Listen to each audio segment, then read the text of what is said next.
Hello everybody and welcome to this video. This video is a bonus. It's not really part of the days of the journey, the return to being. But I want to exchange with you a few things about how you can do this journey with regards to the cycles of the moon.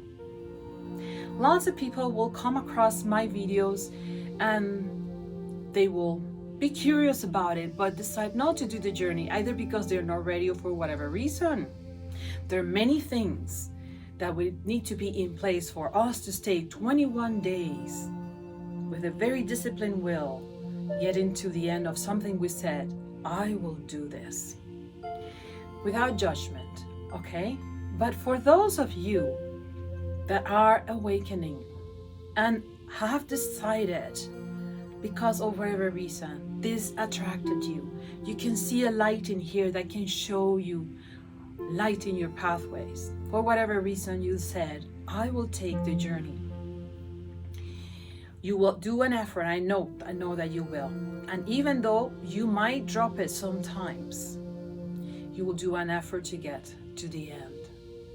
And a smaller amount of you will be ready to do this journey in harmony with the cycles of the moon, which is, what I actually highly recommend. It's not a mandatory thing, it's not a most, but it is helpful. It's like if you're sailing in this direction and the wind is blowing this way, why not? So this is where I want to say a few words in this bonus video.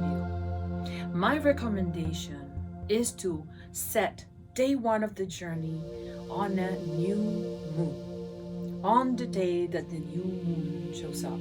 You could do it early in the morning of that day, at night, whenever is better for you. I actually recommend early in the morning just because we're fresh. We come away from the sleep mode in which we are in the slower brain waves. We are not bombarded by all the demands of the day. But it's up to you. When does it work best to do the journey?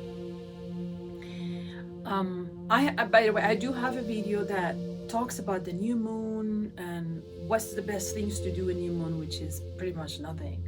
Pause to set path, in which direction way to go, which seeds I want to plant in my inner garden, and so on. But that video exists, so I'm not going to spend a lot of time on this one. I'm talking about the journey now. So if you do day one with the new moon, which is what I recommend, that's stop time to balance things around, to pause and perceive. By the time you get to day 17, day 18, somewhere in there will be a full moon. And what happens when we get to full moons? This is when I want to say a few things. Two things could happen, depending on where are you in your journey. When we are in full moons, either we feel tremendously energized, like everything is good. We need very little sleep. We could just party the whole day or the whole night. Or we are in the absolutely opposite side of that, meaning, boom, like our energy is completely shut down. Everything that happens that day is a real mess. Observe it. This has been studied many times for a lot of people. No judgment, neither good or bad. It is what it is. If when you arrive to the full moon, your energy is completely open, congratulations. Keep on going in the direction that you're going, because your energy will always tell you where you are at with things. Either you are expanding, which is the preferable thing, or you are contracting, and it's a constant dance. 1 month you'll be here, another month you'll be somewhere else. It's part of the ascension game. So when you feel this way, and the full moons are pretty disastrous, that's telling you that you haven't chosen the right way to walk around your pathways. Look for your light. Look for people that have this light and are showing the way. Look for your true self, because your true self is light in itself. It always knows the way.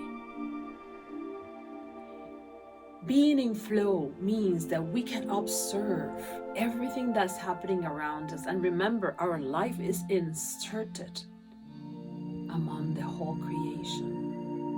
Even if we have a very high command on our pathways, there are people walking around us, with us, against us, and everything that it is.